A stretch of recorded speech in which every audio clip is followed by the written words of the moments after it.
Our headlines today. The battle to replace Boris Johnson as Conservative Party leader begins after the Prime Minister admits his time is up. MPs Tom Tugendhat and Suella Braverman have confirmed their intention to run, with Rishi Sunak and Sajid Javid expected to join the race too. Good morning. Boris Johnson is being urged to leave now by some Tories rather than stay as a caretaker Prime Minister. Labour says it will call for a vote of no confidence in the government if he doesn't go immediately.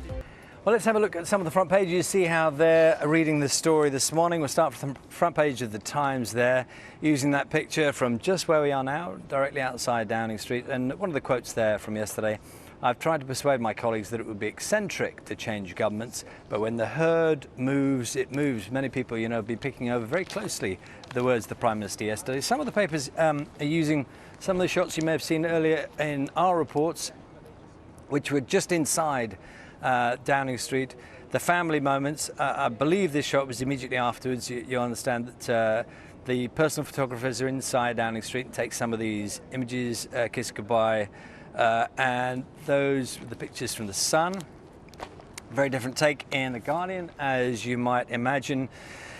Just reviewing some of those numbers from yesterday, 59 resignations in all. Unrepentant, says The Guardian. It's over almost, and of course that reference to the fact that he remains as Prime Minister, caretaker Prime Minister, for the immediate period. So we've also got The Guardian there. If I flick on, we'll see Daily Mirror.